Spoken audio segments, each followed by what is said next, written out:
ওয়া বানি আব্দি মানাফ ও বনু আব্দি মানাফ, আগুন থেকে নিজেদেরকে বাঁচাও। ফাইন্নী লা উগনি আনকুম মিনাল্লাহি শাইআ, আল্লাহর আযাবের মোকাবেলায় আমি তোমাদের কোনো উপকার করতে পারবো না।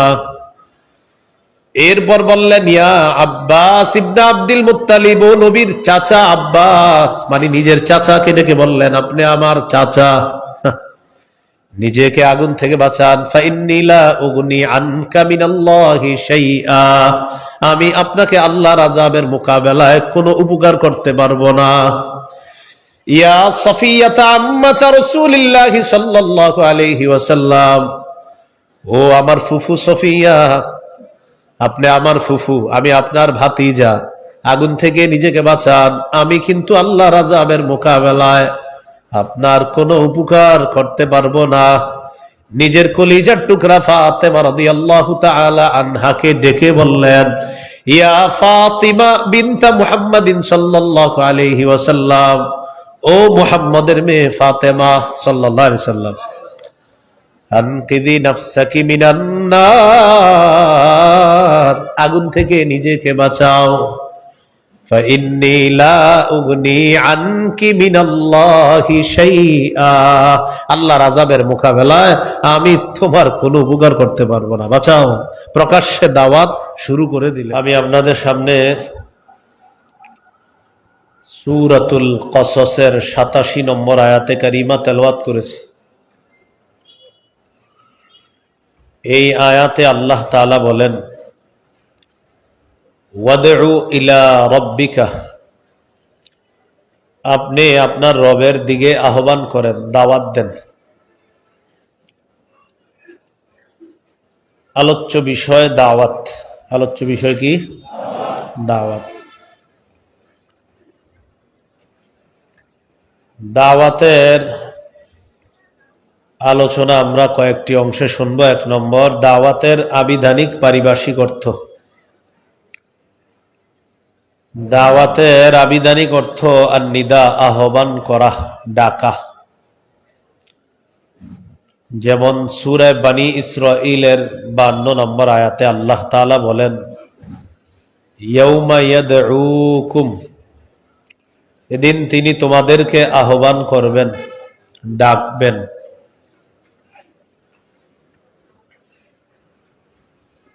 দাওয়াতের পারিভাষিক অর্থ শাইখুল ইসলাম ইবনে তাইমিয়া রাহমাতুল্লাহি আলাইহি বলেন আদ-দাওয়াতু ইলাল্লাহ হিয়া আদ-দাওয়াতু ইলাল ঈমানি বিহি ওয়া বিমা জাআত বিহি রুসুলুহু আলাইহিমুস সালাতু ওয়াস সালাম, আল্লাহর পথে আহ্বান করা, আল্লাহর দিকে দাওয়াত দেওয়া মানে হলো আল্লাহর বিশ্বাসের দিকে দাওয়াত দেওয়া, আল্লাহর রসুলগণ যা নিয়ে এসেছেন এই দিকে আহ্বান করা। এটা হলো দাওয়াতের পারিভাষিক অর্থ।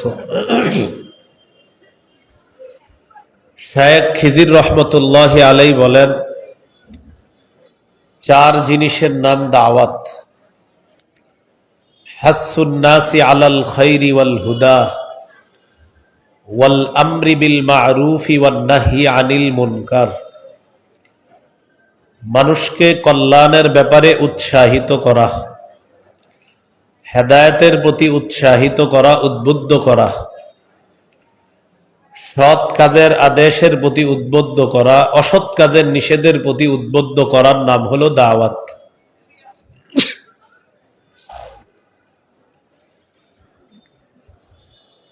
এইগুলো 1 নম্বর আলোচনা, দাওয়াতের আবিধানিক পারিভাষিক অর্থ। 2 নম্বর আলোচনা দাওয়াতের বিষয়বস্তু।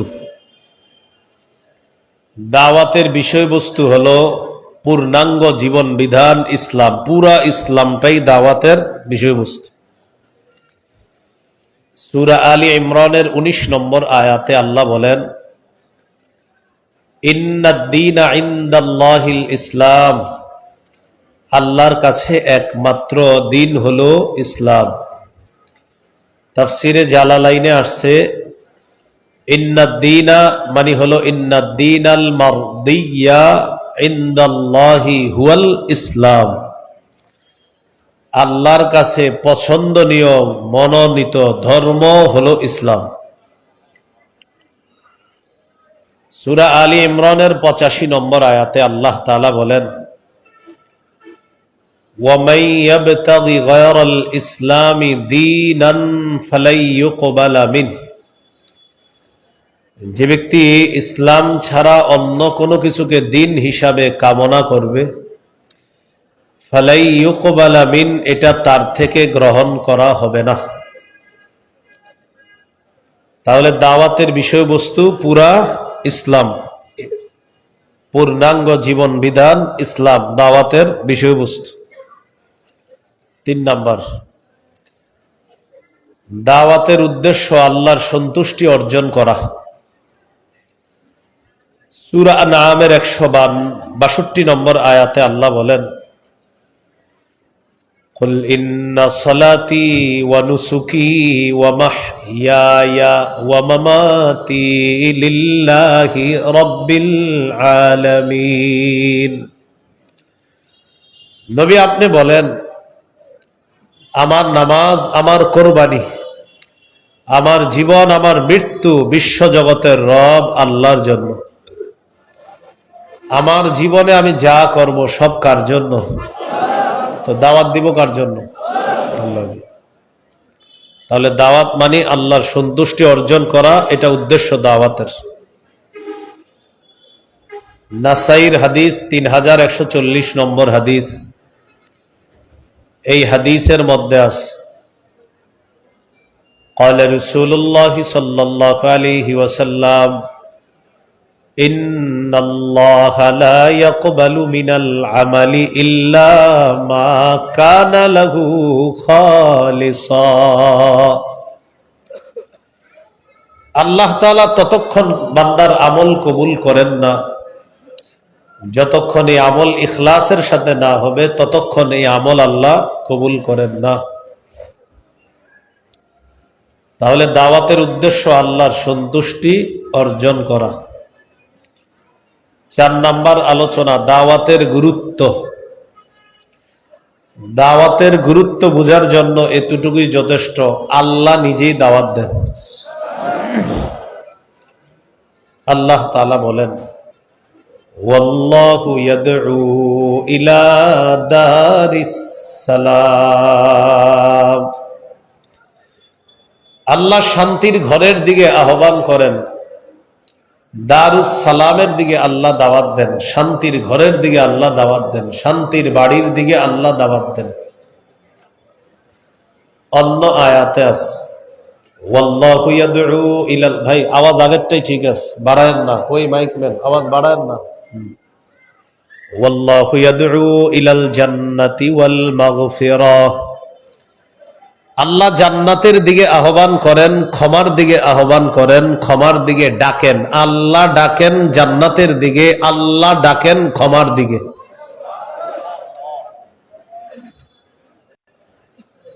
তাহলে আল্লাহ দাওয়াত দেন।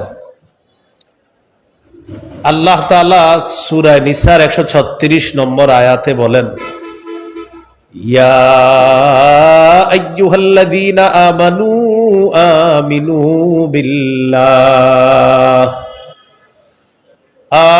বিল্লাহি ওয়া রাসূলিহি ওয়াল কিতাবিল্লাযী নাযালা আলা রাসূলিহি ওয়াল কিতাবিল্লাযী আনজালা মিন ক্বাব, হে ঈমানদারগণ তোমরা ঈমান আনো, বিশ্বাস স্থাপন করো আল্লাহর প্রতি, ওয়া রাসূলিহি রাসূলের প্রতি, ওয়াল কিতাবিল্লাযী নাযালা আলা রাসূলিহি ওই কোরআনের প্রতি যেই কোরআন আল্লাহ রাসূলের উপর নাজিল করেছেন, ওয়াল কিতাবিল্লাযী আনজালা মিন ক্বাব এবং ওই কিতাবের প্রতি যেই কিতাব কোরআনের পূর্বে আল্লাহ নাজিল করেছেন। তোমরা ঈমান আনো, বিশ্বাস পাকাপোক্ত করো, মজবুত করো ঈমানকে আল্লাহর প্রতি, রাসূলের প্রতি, কোরআনের প্রতি, কোরআনের পূর্বে যে কিতাব আছে এগুলার প্রতি।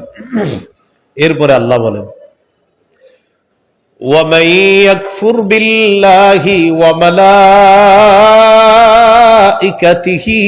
وكتبه ورسله واليوم الآخر فقد ضل ضلالا بعيدا।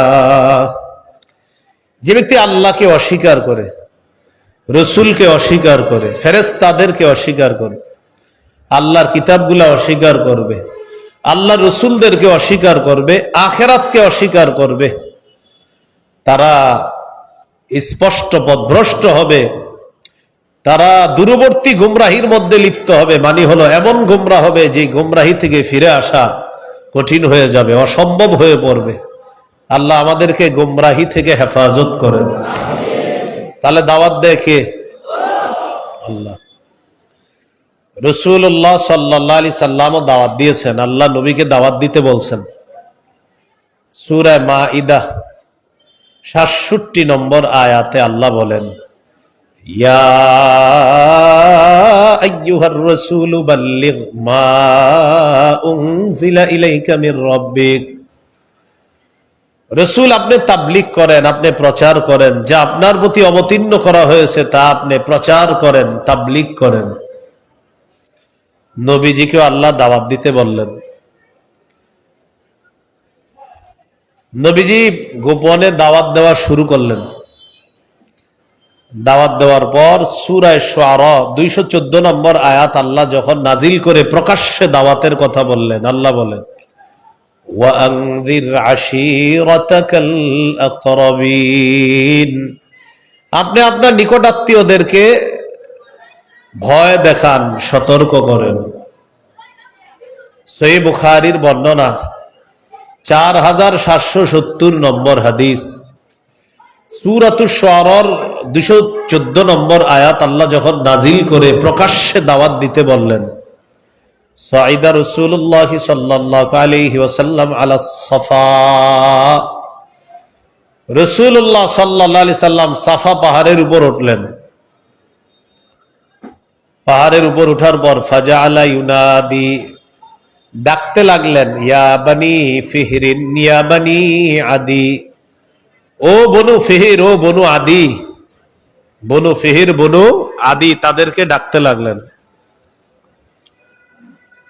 তো বনু ফিহির আর বনু আদি তাদের নাম ধরে ধরে ডাকতে লাগলেন। লিবুতুনি কুরাইশ, কুরাইশের বিভিন্ন এলাকার নাম ধরে ধরে ডাকতে লাগলেন। ফাজাআ আবু লাহাবিন ওয়া কুরাইশ, আবু লাহাব এবং কুরাইশ তারা আসলো দলে দলে।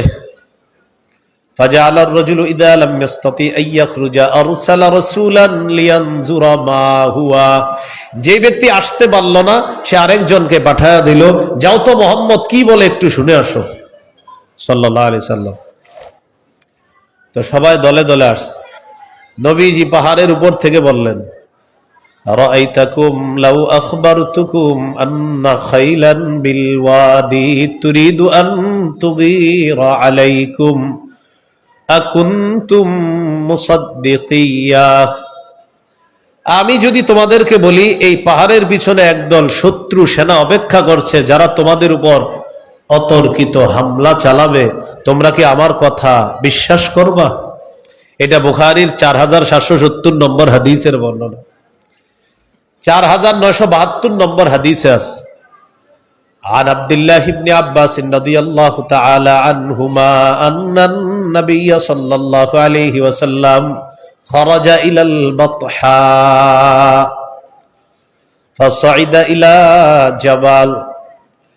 রাসূলুল্লাহ সাল্লাল্লাহু আলাইহি সাল্লাম বাতহা নামক এলাকায় গেলেন, পাহাড়ের উপর উঠলেন। উঠার পর বললেন, ইয়া সাবাহা, কে কোথায় আছো, আসো, কথা আছে। ফাজতামাত ইলাইহি কুরাইশ, কুরাইশরা দলে দলে নবীর আহ্বানে সাড়া দিয়ে পাহাড়ের সামনে এসে উপস্থিত হয়েছে। নবীজি পাহাড়ের উপর থেকে বললেন, আরাআইতুম ইন হাদাসতুকুম আন্নাল আদুওয়া মুসাব্বিহুকুম আও মুমাসসিকুম মা কুনতুম তুসাদ্দিকুনি। আমি যদি তোমাদেরকে বলি একদল শত্রু সেনা যারা তোমাদের উপর সন্ধ্যায় অথবা সকালে তোমাদের উপর হামলা চালাইতে পারে, আমার কথা কি তোমরা বিশ্বাস করবা? আগের বর্ণনায় বলছে পাহাড়ের পিছনে একদল শত্রু সেনা, আর এটা হলো একদল শত্রু সেনা যারা সকালে বা সন্ধ্যায় তোমাদের উপর হামলা চালাইতে পারে, আমার কথা কি বিশ্বাস করবা? সবাই এক বাক্যে জবাব দিল, ক্বালু না'আম মা জাররাবনা আলাইকা ইল্লা সিদকা। অবশ্যই আমরা বিশ্বাস করব, আমরা যাচাই বাছাই করে দেখেছি, তুমি কখনো সত্য ছাড়া মিথ্যা বলো না, তুমি জীবনে যা বলো সব সত্য কথা। তো এই কথা বলার পর রাসূল সাল্লাল্লাহু আলাইহি সাল্লাম বললেন, যেহেতু আমি সব সত্য কথা বলি, তাহলে শোনো, ফাইন্নী নাযীরুল লাকুম বাইনা ইয়াদাই আযাবিন শাদীদ। আমি তোমাদেরকে কঠিন আযাবের ভয় দেখাই। আল্লাহকে আল্লাহ মানো, যদি না মানো তোমাদের উপর কঠিন আযাব আসবে, আমার কথা মেনে নাও। যদি না মানো তোমাদের উপর কঠিন আযাব আসবে, সে আযাব কঠিন হবে। আল্লাহকে আল্লাহ মেনে নাও, যদি না মানো তাহলে কঠিন আযাব তোমাদেরকে পাকড়াও করবে। এই কথা বলার পর আবু লাহাব বলল, তাব্বান লাকা সাইরাল ইয়াউম আলিহাদা জামাআতানা। মুহাম্মদ, তুমি আমাদেরকে এই কারণে ডাকছো, তোমার পুরাটা দিন ধ্বংস হোক। নাউজুবিল্লাহ। তখন আল্লাহ তাআলা আয়াত নাজিল করলেন, তাব্বাত ইয়াদা আবি লাহাবি ওয়া তাব। আমার নবী ধ্বংস হবে না, আবু লাহাবের দুই হাত ধ্বংস, সে নিজেও ধ্বংস। বলি নাউজুবিল্লাহ। প্রকাশ্যে দাওয়াত দেওয়া শুরু করলেন। সহিহ বুখারীর বর্ণনা, 2753 নম্বর হাদিস, 2753। قال رسول الله صلى الله عليه وسلم اشتروا أنفسكم। হে কুরাইশ সম্প্রদায়, তোমরা নিজেদেরকে আগুন থেকে বাঁচাও। فإني لا أغني عنكم من الله شيئا। আল্লাহর আযাবের মোকাবেলায় আমি তোমাদের কোনো উপকার করতে পারবো না। ওয়া বানি আব্দি মানাফ ও বনু আব্দি মানাফ, আগুন থেকে নিজেদেরকে বাঁচাও। ফাইন্নী লা উগনি আনকুম মিনাল্লাহি শাইআ। আল্লাহর আযাবের মোকাবেলায় আমি তোমাদের কোনো উপকার করতে পারবো না। এরপর বললেন, ইয়া আব্বাস ইবনে আব্দুল মুত্তালিব, ও নবীর চাচা আব্বাস, মানে নিজের চাচাকে ডেকে বললেন, আপনি আমার চাচা, নিজেকে আগুন থেকে বাঁচান। ফাইন্নী লা উগনি আনকা মিনাল্লাহি শাইআ। আমি আপনাকে আল্লাহর আযাবের মোকাবেলায় কোনো উপকার করতে পারবো না। ইয়া সফিয়াতা আম্মাতা রাসূলিল্লাহি সাল্লাল্লাহু আলাইহি ওয়াসাল্লাম, ও আমার ফুফু সফিয়া, আপনি আমার ফুফু, আমি আপনার ভাতিজা, আগুন থেকে নিজেকে বাঁচান। আমি কিন্তু আল্লাহর আযাবের মোকাবেলায় আপনার কোনো উপকার করতে পারবো না। নিজের কলিজার টুকরা ফাতেমা রাদিয়াল্লাহু তাআলা আনহাকে ডেকে বললেন, ইয়া ফাতিমা বিনতা মুহাম্মাদিন সাল্লাল্লাহু আলাইহি ওয়াসাল্লাম, ও মুহাম্মদের মেয়ে ফাতেমা সাল্লাল্লাহু আলাইহি ওয়াসাল্লাম, আনকিদি নাফসাকি মিনান নার, আগুন থেকে নিজেকে বাঁচাও। ফাইন্নী লা উগনি আনকি মিনাল্লাহি শাইআ। আল্লাহর আযাবের মোকাবেলায় আমি তোমার কোনো উপকার করতে পারবো না, বাঁচাও। প্রকাশ্যে দাওয়াত শুরু করে দিলেন। তাহলে আমাদের নবীও দাওয়াত দিছে, মনে আসেনি? 3 নাম্বার আলোচনা চলতেছে, দাওয়াতের গুরুত্ব। আল্লাহ দাওয়াত দিয়েছে, আমাদেরকে দাওয়াত দেন, ডাকেন, আহ্বান করেন জান্নাতের দিকে। নবীও দাওয়াত দেন। ওলামায়ে কেরাম আপনাদের সামনে কথা বলে, আমার আগে হযরত মাওলানা মুফতি হাসান জামিল সাহেব হুজুর কথা বলছে, কত সুন্দর সুন্দর কথা। 4 শ্রেণী মানুষ কি সুন্দর করে ব্যাখ্যা দিলেন। এই যে কথাগুলা বললেন, এটাও দাওয়াত। قال رسول الله صلى الله عليه وسلم مثل الذي يتعلم العلم ثم لا يحدث به كمثل الذي يكنز الكنز ثم لا ينفق منه। কোন ব্যক্তি যদি ইলম অর্জন করে, করার পর যদি ইলম প্রচার না করে, দাওয়াতের কাজ যদি না করে, প্রচার প্রসারের কাজ, তাবলীগের কাজ যদি না করে, সে ওই ব্যক্তির মতো হয়ে যাবে যে ব্যক্তি টাকা সঞ্চয় করলো কিন্তু খরচ করে না। এক ব্যক্তি টাকা সঞ্চয় করে, জমা করে, খরচ করে না। নবী বলেন কোন আলেম এলেম শিক্ষা করার পর এটা যদি বিতরণ না করে, সে আলেম ওই ব্যক্তির মতো যে টাকা পয়সা সঞ্চয় করে কিন্তু খরচ করে না। উলামায়ে কেরামের দায়িত্ব, তারা যা জানে এটা অন্যকে জানায় দিতে হবে। এখান থেকেও বুঝে আসে তাবলীগের, দাওয়াতের কতটা গুরুত্ব। আল্লাহ আমাদেরকে গুরুত্ব বুঝে দাওয়াতের কাজ করার তৌফিক দান করেন। এগুলো 4 নাম্বার কথা। 1 নাম্বার আবিধানিক পারিভাষিক অর্থ, 2 নাম্বার বিষয়বস্তু, 3 নাম্বার গেল উদ্দেশ্য, 4 নাম্বার গেল দাওয়াতের গুরুত্ব, 5 নাম্বার দাওয়াতের পদ্ধতি। বলেন দাওয়াতের কি গুরুত্বপূর্ণ আলোচনা। 1 নাম্বার পদ্ধতি কৌশলে দাওয়াত দেওয়া। প্রিয় ভাইয়ারা, কিভাবে দাওয়াত দেওয়া? সূরা নাহাল 125 নম্বর আয়াত, 14 পারা 20 নম্বর পৃষ্ঠা আল্লাহ বলেন, উদউ ইলা সাবিলি রাব্বিকা বিল হিকমাতি ওয়াল মাউইযাতিল হাসানাহ ওয়াজাদিলহুম বিল্লাতী হিয়া আহসান। নবী, আপনি আপনার রবের রাস্তায় দাওয়াত দেন কৌশলের সাথে, উত্তম ওয়াজের মাধ্যমে আপনি দাওয়াত দেন। ওয়াজাদিলহুম বিল্লাতী হিয়া আহসান, আপনি বাতিলদের সাথে উত্তম পন্থায় মোকাবেলা করেন। তাহলে কৌশলে দাওয়াত দেওয়া। বলেন কিভাবে দাওয়াত দেওয়া? 2 নাম্বার নরম ভাষায় দাওয়াত দেওয়া। নরম ভাষায়, ভাই আসেন আসেন নামাজে আসেন। এই মেয়ে তো বেডের বেডের করবেন না জানতো, তা আবার বলেন ভাই আসেন না, 10 মিনিট পরে আসেন, যান 10 মিনিট পরে আবার যাবেন, ভাই চলেন, এখন ব্যস্ত আছি 1 ঘন্টা পরে আসেন, 1 ঘন্টা পরে গিয়ে বলবেন ভাই পায়ে পড়ি, চলেন না নামাজ। এইভাবে নরম ভাষায় দাওয়াত দিতে হবে।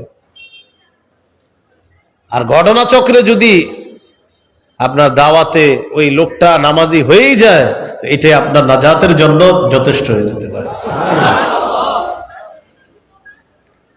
নরম ভাষায় দাওয়াত দেওয়া।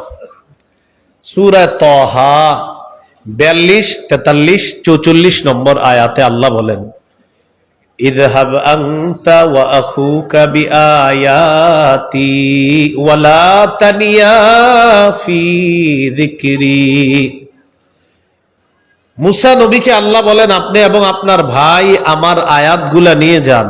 ওয়া লা তানিয়া ফি যিকরি, আমার নিদর্শন নিয়ে আপনারা যান, আমাকে স্মরণ করার ক্ষেত্রে অলসতা করবেন না। ইযহাবা ইলা ফিরআউনা ইন্নাহু তাগা, আপনারা 2 জন ফেরাউনের কাছে যান।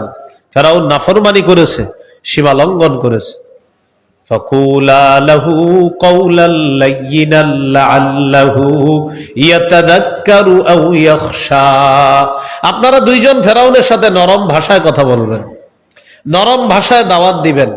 হয়তো ফেরাউন উপদেশ গ্রহণ করবে, না হয় ভয় করবে। বলেন তো কোন ভাষায় কথা বলতে বলছে আল্লাহ? তাহলে দাওয়াতের 2 নম্বর পদ্ধতি নরম ভাষায় দাওয়াত দেওয়া। 3 নম্বর কথা, বলেন কর্কশ ভাষী না হওয়া। বলেন সবাই বলেন, কি ভাষী না হওয়া? কর্কশ ভাষী না হওয়া।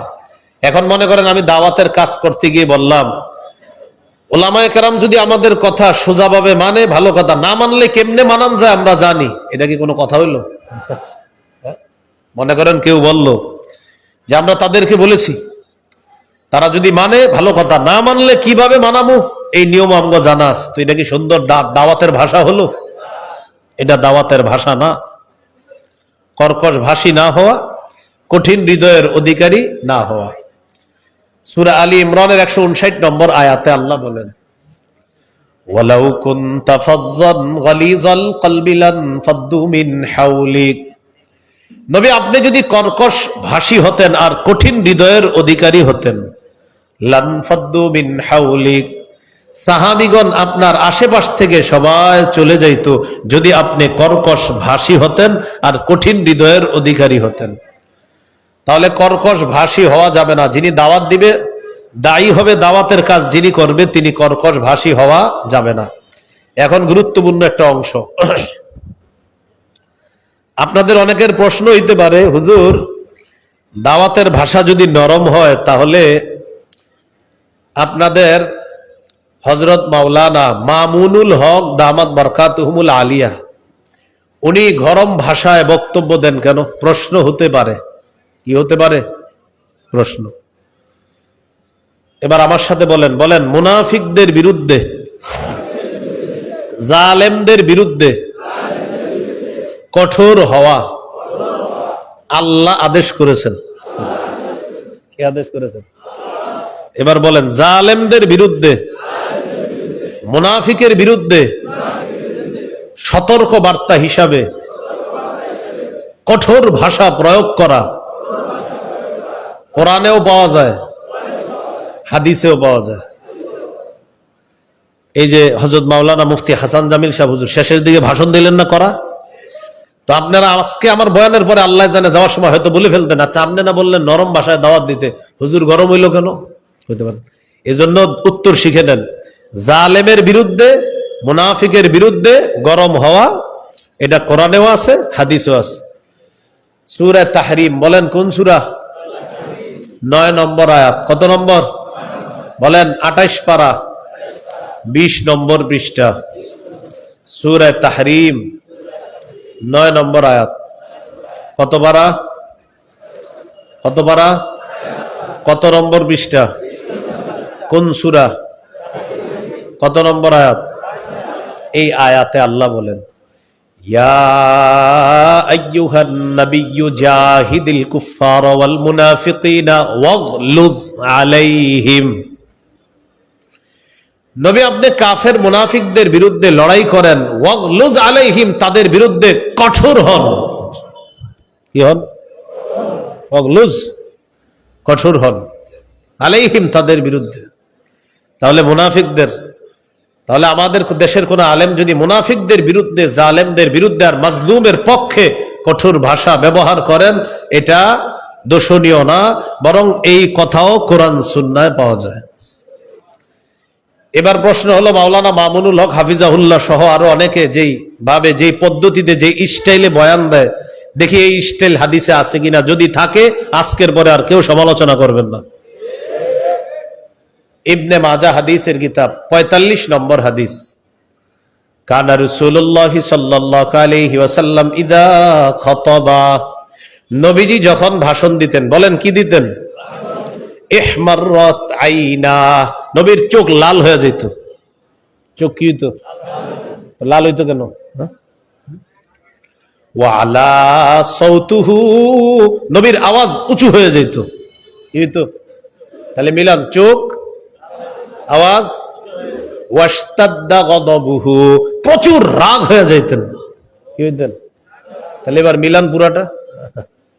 এখন আমাদের দেশে বিশকুর ইবনে শেখুল হাদিস তিনি যখন বক্তব্য দেন, দেখেন একটা কথা হলো আপনি ওনারা দেখতে পারেন না, এটা এক বিষয়। দেখতে পারেন না বলে ওনার কোনো কাজ যদি সুন্নাহ মোতাবেক হয়, সেই কাজের বিরোধিতা আপনি করতে পারেন না। আসল কথা হলো কি জানেন, আমাদের দেশে একটা নিয়ম হলো, আমি যারে দেখতে পারবো না, হ্যাঁ যদি সুবহানাল্লাহ পড়ে তাও বলবো আপনি সিনটা এত জোরে বললেন কেন? আপনি বায়ের মধ্যে একটু এরকম হওয়া উচিত ছিল, হায়ের মধ্যে আপনি টানটা মনে হয় একটু মাঝারি দিয়ে ফেলছেন, মানে দেখতে পারি না তো এই জন্য আমি কিছু একটা বাইর করতে হবে। তো এটা তো ঠিক না। আসলে এটা কি ঠিক না? এটা ঠিক না।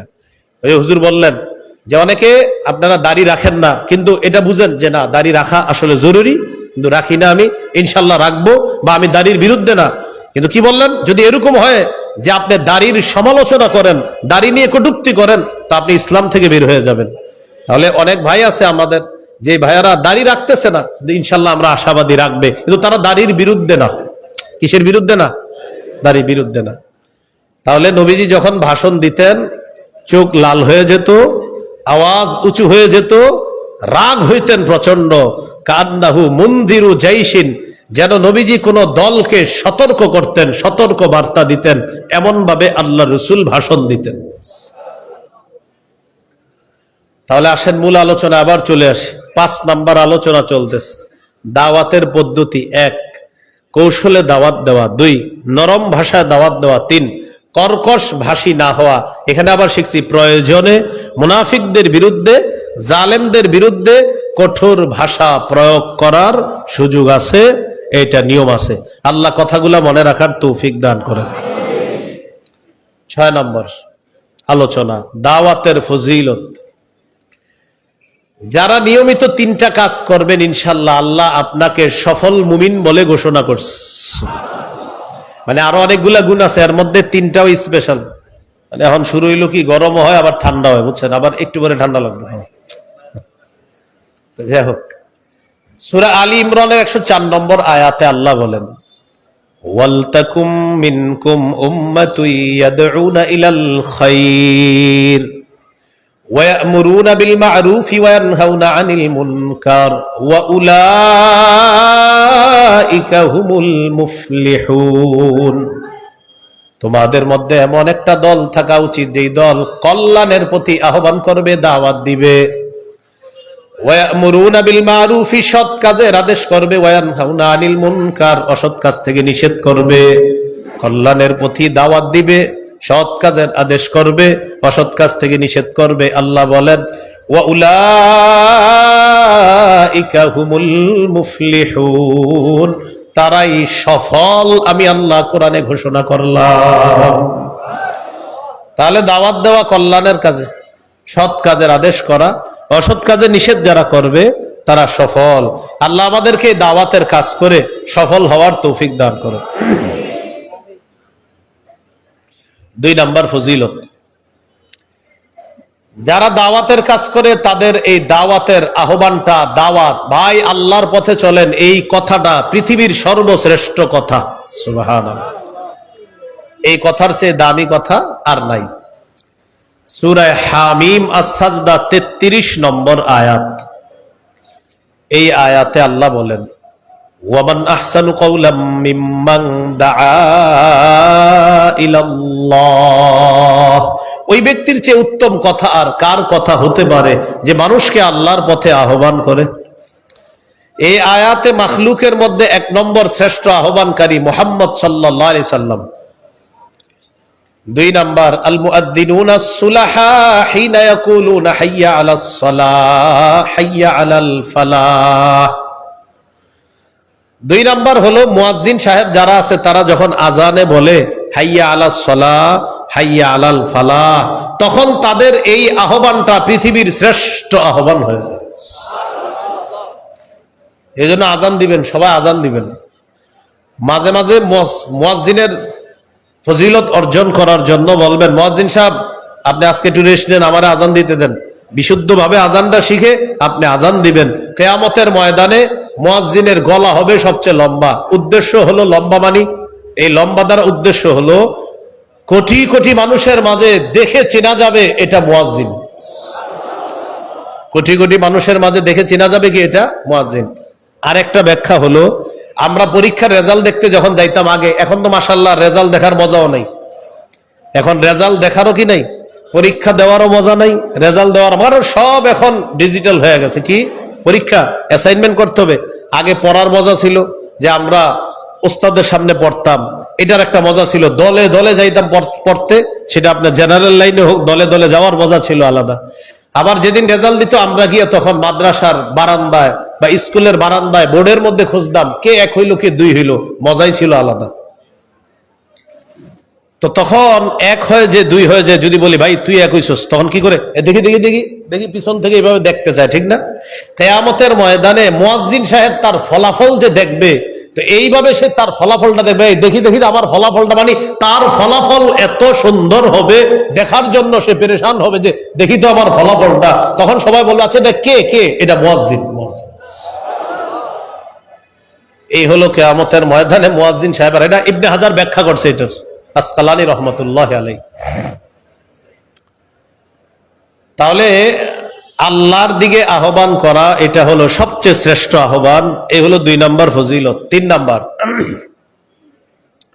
যে ব্যক্তি কাউকে হেদায়েতের দিকে দাওয়াত দেয়, তার কথায় যদি তারা হেদায়েতের পথে চলে, যতগুলা মানুষ চলবে ততগুলো মানুষের সওয়াব আল্লাহ কাটবে না, না কেটে আহ্বানকারীর আমল নামায় সব সওয়াব আল্লাহ দিয়ে দিবে। যেমন আজকে আমি আপনাদেরকে সামনে বললাম ভাই সবাই আজান দেওয়ার চেষ্টা করবেন, এরপরে ফজিলত বললাম যে মুয়াজ্জিন সাহেবের গলা হবে সবচেয়ে উঁচা কিয়ামতের মাঠে, ব্যাখ্যা সহ বললাম। আমার এই কথা শুই না আপনাদের এই জায়গার 20 জন নতুন করে আজান দেওয়ার প্রতি উৎসাহিত হয়েছেন আপনারা, এবং আপনারা আজান দিচ্ছেন। আপনারা 20 জন আজান দেওয়ার পর যে সওয়াবটা পাবেন, আপনাদের সওয়াব আল্লাহ কাটবে না, না কাইটা আমারও 20 জনের সওয়াবটা দিবেন। এই জন্য আমলটা কেউ করেন না যদি আমার বেশি সওয়াব হয়ে যায়। নাকি করবেন? অনেক টেনশনে পড়া যায়, হুজুর তো এটা কোনো কথা, আমরা এতগুলা মানুষ আমল করলে আপনি সওয়াব পাইবেন এটা? আরে ভাই, আপনি আরেকজনকে বললেন, উনি দিলেও আপনি সওয়াব পাবেন। সহিহ মুসলিমের হাদিস 6697 নম্বর হাদিস। এটা হলো আপনাদের পকেটের হুজুর অনুযায়ী, উস্তাদ অনুযায়ী নাম্বারটা, আর আমাদের মাদ্রাসার পাঠ্যপুস্তক অনুসারে 2674 নম্বর হাদিস। এই হাদিসের মধ্যে আছে قال رسول الله صلى الله عليه وسلم من دعا إلى هدى كان له من الأجر مثل أجور من تبعا لا ينقص ذلك من أجورهم شيئا। যে ব্যক্তি কাউকে হেদায়েতের দিকে আহ্বান করে, তার আমল নামায় যত মানুষ তার এই কথা শুনবে, এই পরিমাণ মানুষের প্রতিদান আল্লাহ আহ্বানকারীকে দিয়ে দিবেন, তাদের প্রতিদান না কেটে সমপরিমাণ প্রতিদান আহ্বানকারীর আমল নামায় আল্লাহ দিয়ে দিবেন।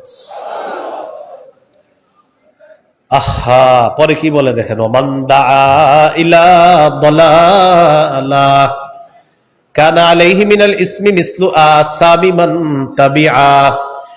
কেউ যদি কাউকে পথভ্রষ্টতার দিকে আহ্বান করে, যতজন মানুষ পথভ্রষ্ট হবে ওই মানুষগুলার গুনাহ তো হবে, ওই পরিমাণ গুনাহ আপনিও পাবেন। এখন চিন্তা করেন, যারা সিনেমা হল বানায় বা কোনো গুনাহের সূচনা করে, বড় বড় গুনাহের সূচনা করে দিছে, বাস এই গুনাহ মানে তার ইনভেস্ট হলো গুনাহ, মানে আপনারা গুনাহ করবেন, এটা হলো তার টাকা কামাই, মানে গুনাহ কইরা টাকা কামাই করা। আর হজে যায় প্রতি বছর আর বলে এটা আমার 44তম হজ, এটা আমার 43তম, এটা আমার 32তম, 32 না, আপনি 32,000তম করেন। আবিষ্কার করছে কিসের? গুনাহ, পাপের। তাহলে পাপ চালু কইরা দিয়া আবার এখান থেকে আপনার হজ করা, উমরা করা চালু করছে কি? পাপ। বলেন, চালু করছে কি? পাপ। যতজন পাপ করবে সেই পরিমাণ পাপীদের পাপ তার আমল নামায় আল্লাহ দিয়ে দিবে। নাউজুবিল্লাহ। তাহলে 3 নাম্বার ফজিলত, যারা দাওয়াত দিবে তাদের সওয়াব, যাদের আহ্বানে, তার আহ্বানে যারা সাড়া দিবে আল্লাহ এই পরিমাণ সওয়াব দান করবেন। আরেকটা হাদিস শুনেন। আপনাদের এই জায়গায় আমি আসতেছি, তো আসার সময় এক জায়গায় জ্যামে আটকে গেছি মনে করেন, তো এখান থেকে বলা হলো ভাই আমি তো জ্যামে আটকে গেছি, 1 কিলো দূরে আছি, এই 1 কিলোমিটার জ্যাম ছুটতে 1 ঘন্টা লেগে যেতে পারে। আমাদের দেশে এরকম হয়, 1 ঘন্টা, 1 কিলো, আধা কিলো জ্যাম আপনার 1-1.5 ঘন্টাও চলে যায়। গতকালকে আপনার মানে 100 মিটারও হবে না, সামান্য একটা জায়গা, 48 মিনিট এক জায়গায় বসা। কয় মিনিট? 48 মিনিট। এরকম হয়ে যায় অনেক সময় জ্যামে পড়লে।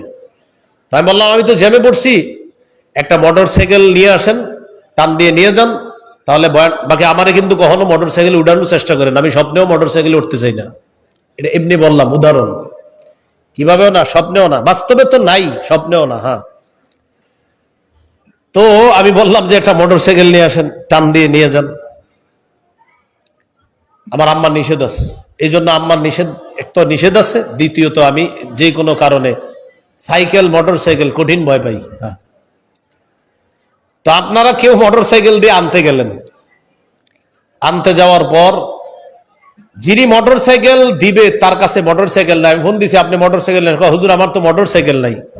তাহলে যার আছে তাকে পাঠিয়ে দেন। তো উনি কি করলেন, নিজে মোটর সাইকেল দিতে পারে নাই, এমনি একজনের কাছে পাঠাইছে, ভাই তুমি একটু মোটর সাইকেলটা নিয়ে যাও, হুজুরে দেখো আনা যায় কিনা। তাহলে এক ব্যক্তি মোটর সাইকেল নিজে দিতে পারে নাই, আরেকজনকে শুধু বলছে তার মোটর সাইকেলটা নিয়ে যাও। তাহলে একজনে দিতে পারে নাই, রাস্তা দেখায় দিছে তার কাছে যাও, সে হয়তো দিতে পারবে। বাস্তবিকই সে দিল। দেওয়ার পর যে আলেম আসবে তাকে আনলেন, আনার পর তিনি বয়ান করলেন। এই যে সবগুলা এর মাঝে হয়ে গেল, প্রথমে রাস্তাটা যিনি দেখায় দিলেন আল্লাহ তাকেও সওয়াব দান করেন। আবু দাউদের হাদিস।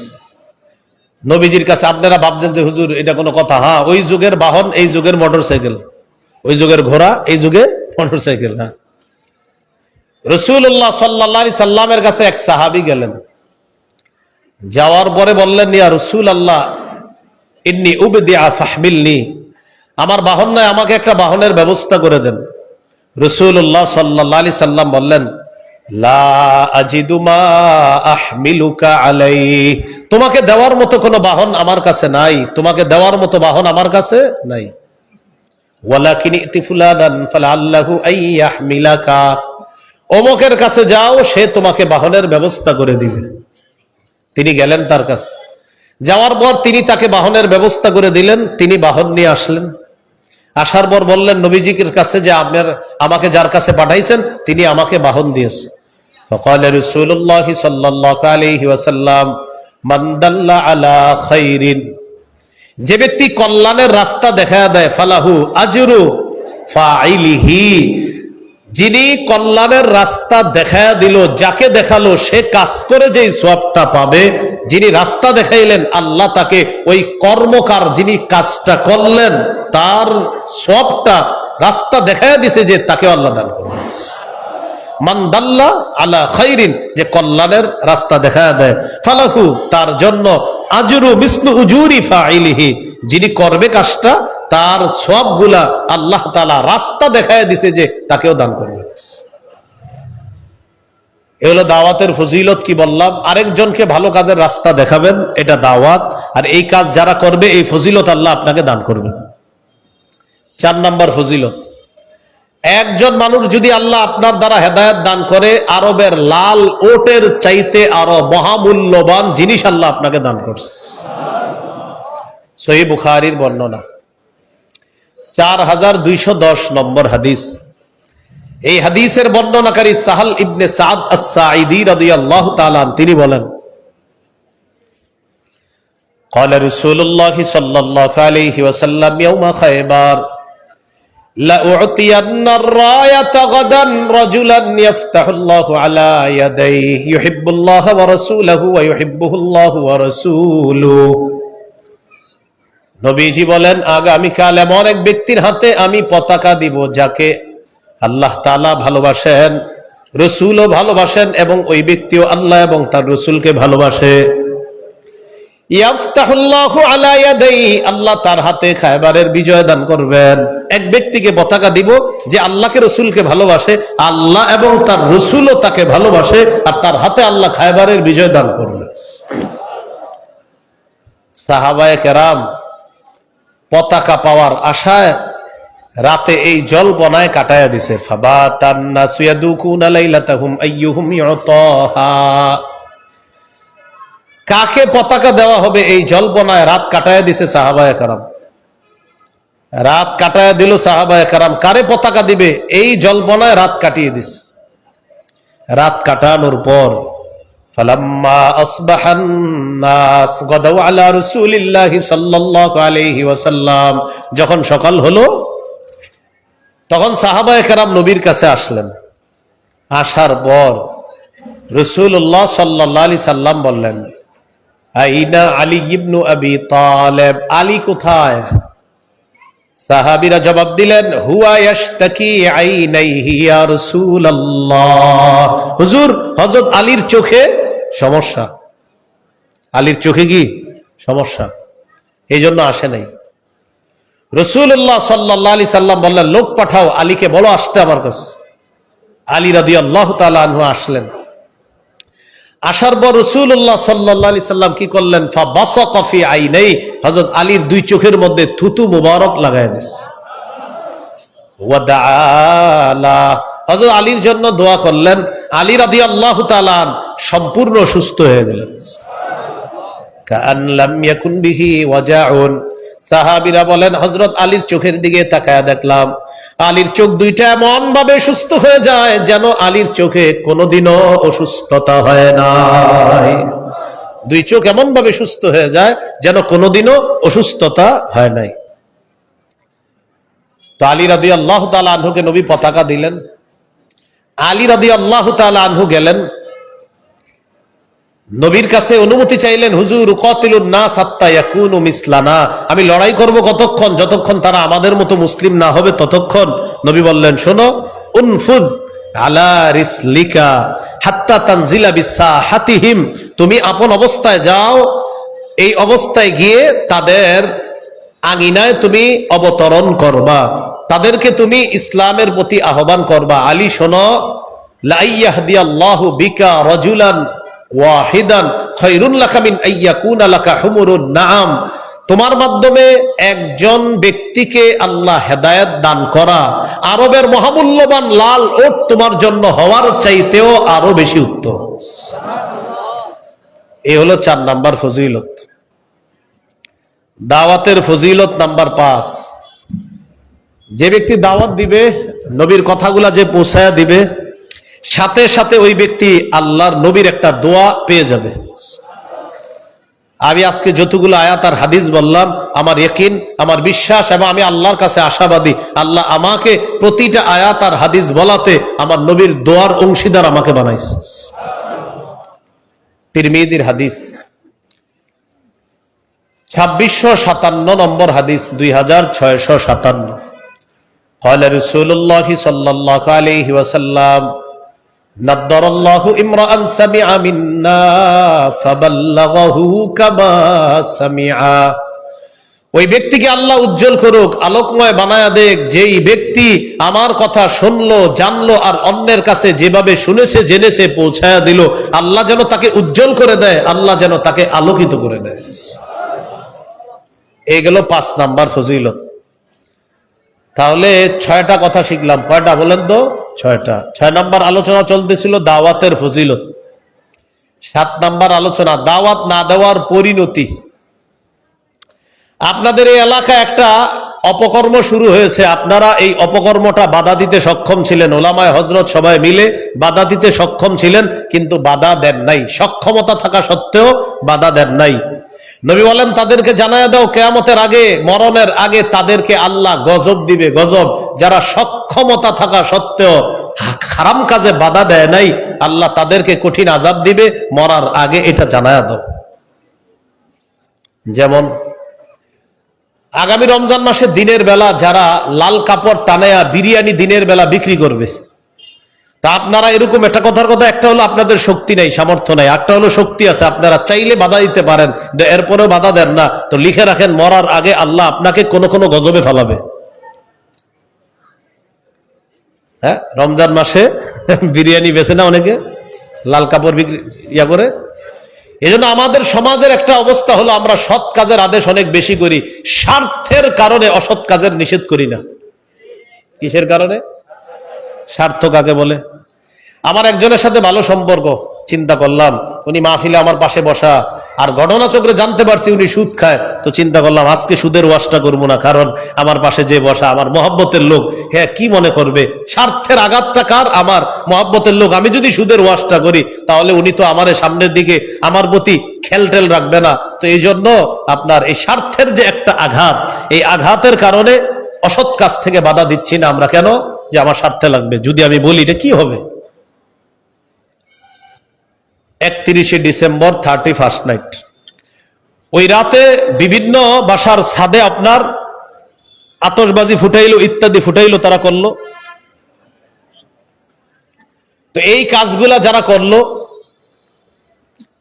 এখন বাড়ির মালিক যারা আছে তারা যদি সিদ্ধান্ত নিত যে আমরা আমাদের বাড়ির ছাদে কাউকে এগুলা করতে দিব না, রাতে ছাদ বন্ধ, যদি নিয়ত করত।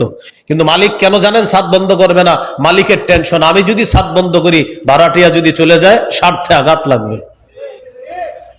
অসৎ কাজে বাধা দিতে স্বার্থে আঘাত। আপনার দোকান ভাড়া দিছেন, তো এই দোকান এটাতে বিরিয়ানি বিক্রি চলে বা এমন কিছু বিক্রি করে যেটা রমজান মাসে দিনের বেলা বিক্রি করা রমজানের পবিত্রতা নষ্ট করে। এখন আপনি হজ করছেন 20-25 বার হজ করছেন আপনি, মাশাআল্লাহ ভালো কথা, হ্যাঁ, কিন্তু আপনি এই যে দোকানে হারাম কাজটা হইতেছে, এটা আপনি বাধা দেন না কেন? আমি যদি তাকে বাধা দেই, সে যদি আমার দোকান ছেড়ে চলে যায়, পরে আবার দোকানে ভাড়াটিয়া পাওয়া, দোকানদার পাওয়া, নতুন করে আমার দোকান কেউ ভাড়া পাওয়া, এটা আমার জন্য কষ্টকর হতে পারে। তাহলে আমার স্বার্থে আঘাত লাগবে, এই জন্য আমি এই খারাপ কাজে বাধা দিচ্ছি না। আবু দাউদের হাদিস 4339 নম্বর হাদিসের বর্ণনা। ক্বালা রাসূলুল্লাহ সাল্লাল্লাহু আলাইহি ওয়াসাল্লাম, মা মিন রাজুলিন ইয়াকুনু ফি কওমিন ইউমালু ফীহিম বিল মাআসি। নবীজি বলেন, কোন মানুষ কোন এলাকার মধ্যে অবস্থান করে, ওই এলাকার মধ্যে যদি হারাম কাজ হয়, ইয়াকদিরুনা আলা আন ইউগাইয়িরু ফালা ইউগাইয়িরু ইল্লা আসাবাহুমুল্লাহু বিইকাবিন ক্বাবলা আন ইয়ামুতু। কোন এলাকায় কোন মানুষ আছে, আর ওই এলাকায় খারাপ কাজ হয়, বাধা দেওয়ার সামর্থ্য ছিল, এরপরেও তারা বাধা যদি না দেয়, ইল্লা আসাবাহুমুল্লাহু বিইকাবিন ক্বাবলা আন ইয়ামুতু, মৃত্যুর আগে আল্লাহ তাদেরকে আযাব দ্বারা পাকড়াও করবেন। মৃত্যুর আগে আল্লাহ তাদেরকে আযাব দ্বারা পাকড়াও করবেন।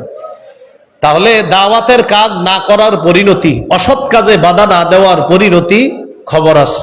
আল্লাহ আমাদেরকে সৎ কাজের আদেশ, অসৎ কাজের নিষেধ, এই দোনোটা দাওয়াতের কাজ করার তৌফিক দান করেন।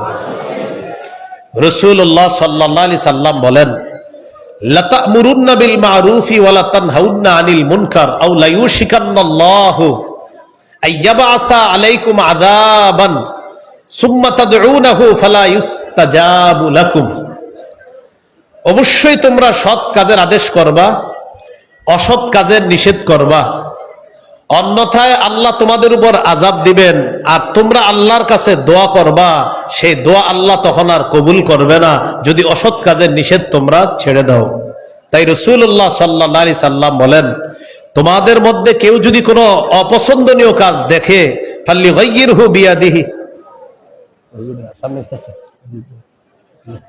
ইন্নালিল্লাহ, চেয়ার খালি তো, আচ্ছা হুজুরের চেয়ারে বসে দিকে আমি বলতেছি, শেষ করতেছি। আচ্ছা, রাসূলুল্লাহ সাল্লাল্লাহু আলাইহি সাল্লাম বলেন, তোমাদের মধ্যে কেউ যদি অপছন্দনীয় কাজ করে, অপছন্দনীয় কাজ যদি করে, আর এটা তোমরা দেখো, বাধা দিতে সক্ষম হও, তাহলে সে যেন হাত দিয়ে বাধা দেয়। ফাইল্লাম ইয়াস্তাতি ফাবিলিসানিহি, হাত দিয়ে না পারলে জবান দিয়ে প্রতিবাদ করবে। এখন দেখেন কি বলে, ফাইল্লাম ইয়াস্তাতি ফাবিকলবিহি, জবান দিয়ে না পারলে কলব দিয়ে কি করবে? বলেন সবাই, কি করবে?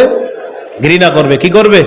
এখন ঘৃণা করা মানে কি? আল্লাহুম্মা বিসমিকা আমুতু আহইয়া, মানে ঘৃণা করলেন আর ঘুমায় রইলেন যে না বাস যা করার করুক আমি, না। কলবুন কেন বলছে? ফাবি কলবিহি কেন বলছে নবী? কলব দিয়ে ঘৃণা মানে কেন বলছে? এটা যে অন্তর দিয়ে, কেন কলব কেন বলল? কলব এই কারণে বলে, পরিকল্পনা কোথায় হয়? বলেন, পরিকল্পনা কোথায় হয়? হ্যাঁ, কলব এই কারণে বলছে, হাত দিয়ে পারো নাই জবান, জবান দিয়ে পারো নাই কলব। কলব মানে পরিকল্পনা করো কিভাবে এই খারাপ কাজ বন্ধ করা যায়, তাই বলছে কলব। আল্লাহ আমাদেরকে মনে রাখার তৌফিক দান করেন। তাহলে সৎ কাজের আদেশ, অসৎ কাজের নিষেধ করবো তো ইনশাল্লাহ সবাই। তাহলে খুব মন দিয়ে শুনি, 7টা কথা বললাম। দাওয়াতের আবিধানিক পারিভাষিক অর্থ জানলাম। 2 নাম্বার দাওয়াতের বিষয়বস্তু। 3 নাম্বার দাওয়াতের উদ্দেশ্য আল্লাহর সন্তুষ্টি অর্জন করা। 4 নাম্বার দাওয়াতের গুরুত্ব। 5 নাম্বার দাওয়াতের পদ্ধতি। কয় পদ্ধতি জানছিলাম? কৌশলে দাওয়াত দেওয়া, নরম ভাষায় দাওয়াত দেওয়া, কর্কশ ভাষী না হওয়া। আচ্ছা বলেন তো, প্রয়োজনে গরম ভাষা ব্যবহার করা যাবে কিনা? কার বিরুদ্ধে?